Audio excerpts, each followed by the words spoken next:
مکہ مسجدیں تو امریکہ میں تعمیر ہو رہی ہیں، عالیشان سے عالیشان، اس لیے پاکستان نہیں بنا تھا۔ آج بھی مسلمان، میں معذرت سے عرض کر رہا ہوں مولانا سے، آج بھی بھارتی مسلمان کی ایوریج نمازی ہونے کے اعتبار سے پاکستانی مسلمان سے کہیں بہتر۔ آج بھی برقع نظر آ جائے گا تو ہندوستان میں نظر آ جائے گا۔ میں نے اپنی آنکھوں دیکھے چند سال پہلے جب مکہ مسجد حیدرآباد دکن میں 3 دن مسلسل میری تقریریں ہوئی ہیں، 10,000 مرد اور 5,000 خواتین، اور ان میں سے کوئی بغیر برقعے کے نہیں تھی۔ ایک سیلاب نظر آ رہا تھا برقعوں کا کہ جب جلسہ ختم ہوا ہے رات کے 12 بجے 3 دن تک متواتر۔ یہاں کہاں نظر آئے گا برقع آپ کو؟ یہاں تو جس کے بعد 2 پیسے ہو گئے اس نے سب سے پہلے برقع اتار کے پھینک دیا۔ معلوم اچھی طرح سمجھ لیجئے، یہ چیزیں تو وہاں زیادہ ہیں یہاں کی نسبت۔ اصل ضرورت تھی کہ یہاں اس نظام کو قائم کیا جائے، وہ نظام عدل اجتماعی، وہ جس میں حریت ہو، جس میں عام آدمی بھی خلیفہ وقت کو ٹوک سکے۔ یہ کرتا کیسے بن گیا؟ ایک خاتون بھی کھڑی ہو کر دامن پکڑ لے، عمر تمہیں کیا حق ہے کہ ہمارے مہر کے اوپر پابندی لگا رہے ہو، جبکہ اللہ نے نہیں لگائی۔ یہ پاکستان، بچا کھچا Pakistan, what remains of Pakistan, یہ اصل میں ہے کیا؟ پاکستان نہیں ہے، 4 صدیوں کی تجدیدی مساعی کا حاصل۔ اقبال جیسا مفکر اسی 14ویں صدی ہجری میں، مودودی جیسا مصنف اسی 14ویں صدی ہجری میں، مولانا الیاس جیسا مبلغ رحمہم اللہ، یہ سارے کام یہاں کیوں ہوئے؟ پورا عالم اسلام آزاد ہوا، کہیں نعرہ اسلام کا نہیں لگا، کہیں عرب قومیت پر، کہیں کسی اور عصبیت پر تحریکیں چلی ہیں، صرف تحریک پاکستان تھی کہ پاکستان کا مطلب کیا؟ لا الہ الا اللہ۔ کوئی سبب ہے کہ یہاں قرارداد مقاصد پاس ہوئی، حاکمیت اللہ کی ہے، کہ اکبر نام لیتا ہے خدا کا اس زمانے میں۔ یہ سارا ماضی سامنے رکھیے اور حضور کی دی ہوئی پیشن گوئیوں کا مستقبل سامنے رکھیے، ان دونوں سے ثابت ہوتا ہے اس خطۂ ارضی سے کچھ ہونا ہے۔ یہ نہیں میں کہہ سکتا ان ادریہ قریب بعید ما توعدون، یہ میں نہیں کہہ سکتا، یقین کے ساتھ جانتا ہوں کہ آئے گا، لیکن یہ کہ اس کے بعد بھی یہیں سے بول بالا ہوگا۔ بسم اللہ الرحمن الرحیم۔ السلام علیکم ناظرین، آپ دیکھ رہے ہیں ڈیجیٹل دعویٰ نیٹ ورک اور میں ہوں حماد حمید۔ ناظرین، سعودی عرب اور پاکستان کے حالیہ تاریخی معاہدے کے بعد پاکستان سمیت پوری دنیا میں ایک ہلچل مچی ہوئی ہے۔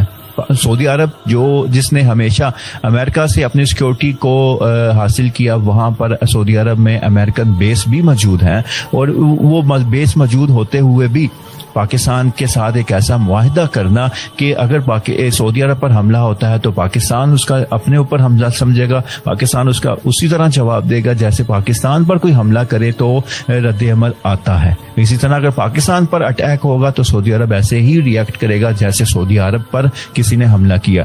اب یہ پیشن گوئی ڈاکٹر اسرار احمد رحمہ اللہ نے آج سے 30 سال پہلے کر دی تھی کہ یہ پاکستان وہ خطہ ہے کہ جس سے آنے والے سالوں میں کام لیا جائے گا، اور اس سے آنے والے ایسے کام لیے جائیں گے کہ دنیا عالم اسلام کو یہ لیڈ کرے گا اور دنیا دیکھے گی۔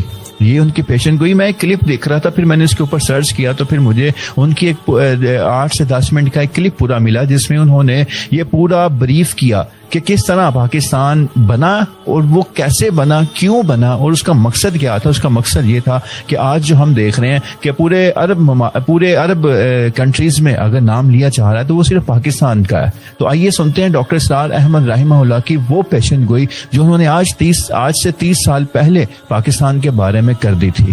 ابھی عالم اسلام کا ایک سالڈ بلاک ہے جو یہودی ورلڈ آرڈر کی نگاہوں میں کھٹک رہا ہے۔ میں کھٹکتا ہوں دل یزداں میں کانٹے کی طرح، اگرچہ ان کی اسٹریٹجی کیا ہے، ایک ایک کر کے ان کے حصے بکھرے کر کے تیا پانچا کرو۔ ابھی وہ بلاک کون سا ہے؟ ایران ہے، افغانستان ہے، پاکستان ہے، اور روسی ترکستان سے آزاد ہونے والی جو ریاستیں ہیں، یہ ایک سالڈ بلاک۔ یہ عجمی مسلمان عربی نہیں، عربی گئے، یہ نوٹ کر لیجئے، اس لیے کہ عربوں کو اللہ نے فضیلت دی تھی، محمد ان میں سے تھے صلی اللہ علیہ وسلم، یہ رتبہ بلند ملا جن کو مل گیا۔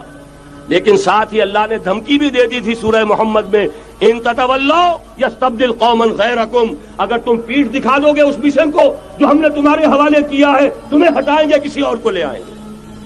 اور یہ بات ہو چکی ہے 13ویں صدی عیسوی میں، 1258 میں جب سقوط بغداد ہوا ہے عربوں کے ہاتھ سے عالم اسلام کی قیادت چھین لی گئی. اس کے بعد قیادت کن کے ہاتھوں میں آئی؟ ترکوں کے ہاتھ میں. ترکان تیموری ہندوستان میں، ترکان صفوی ایران میں، ترکان سلجوقی مڈل ایسٹ میں، اور ترکان عثمانی کا تو کہنا ہی کیا ہے. وہ ایشیا مائنر سے چل کر آپ کو معلوم ہے کہ مشرقی یورپ کا کتنا بڑا علاقہ، دی گریٹ آٹومان امپائر اس صدی کے آغاز تک قائم تھی. اس صدی میں عجیب عجیب معجزے ہوئے ہیں. گریٹ آٹومان امپائر جو 3 بر اعظموں پر محیط، نام و نشان ختم. The great U S S R, نام و نشان ختم. اب تو روس صاحب ایک ملک کی حیثیت سے رہ گئے. یہ اس صدی میں 2 اور وقت نہیں ہے میں اور آپ کو کیا بتاؤں. اس صدی میں تو بڑے بڑے عجیب عجوبے ہوئے ہیں.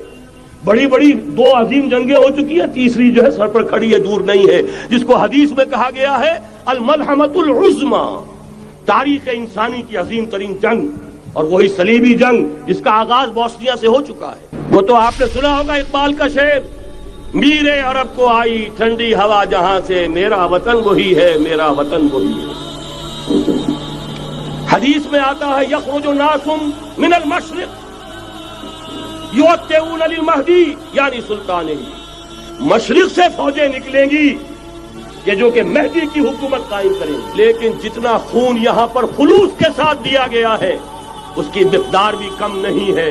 یہاں سے خیر برآمد ہوگا. اور دوسری بات اپنے بارے میں نوٹ کر لیجئے، یہ پاکستان، بچا کھچا Pakistan, what remains of Pakistan, یہ اصل میں ہے کیا؟ مولانا بہت خوبصورت انداز میں فرما رہے تھے یہ 313 نہیں تھے، اسلام تھا. اسی طرح نوٹ کیجئے پاکستان نہیں ہے، 4 صدیوں کی تجدیدی مساعی کا حاصل.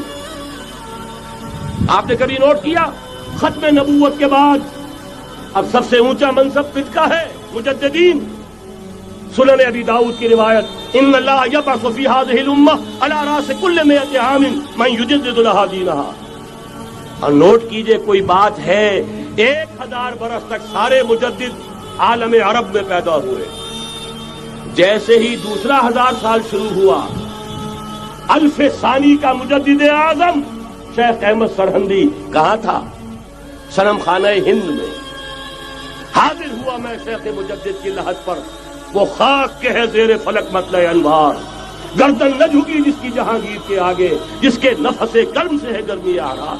وہ پھر 12ویں صدی کا مجدد اعظم امام الہند شاہ ولی اللہ دہلوی، 13ویں صدی کا مجدد اعظم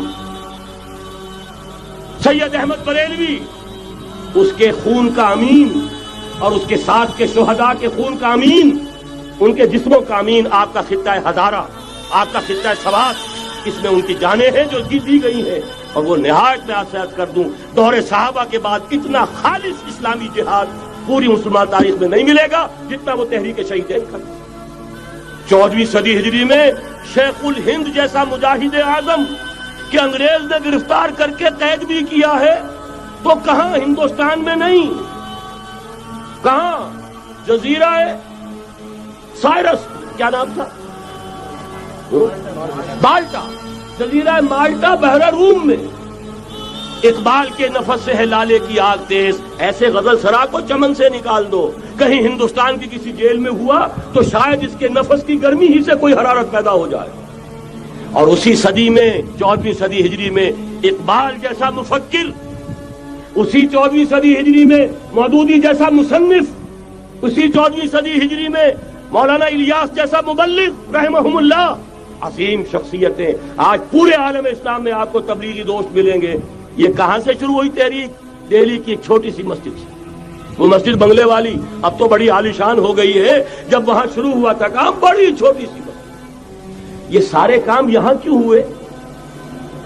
پورا عالم اسلام آزاد ہوا، کہیں نعرہ اسلام کا نہیں لگا، کہیں عرب قومیت پر، کہیں کسی اور عصبیت پر تحریکیں چلی ہیں. صرف تحریک پاکستان تھی کہ پاکستان کا مطلب کیا؟ لا الہ الا اللہ. کوئی سبب ہے کہ یہاں قرارداد مقاصد پاس ہوئی، حاکمیت اللہ کی ہے کہ اکبر نام لیتا ہے خدا کا اس زمانے میں. یہ سارا ماضی سامنے رکھیے اور حضور کی دی ہوئی پیشن گوئیوں کا مستقبل سامنے رکھیے. ان دونوں سے ثابت ہوتا ہے اس خطہ ارضی سے کچھ ہونا ہے. اگرچہ بھٹکے ہوئے ہیں لیکن کبھی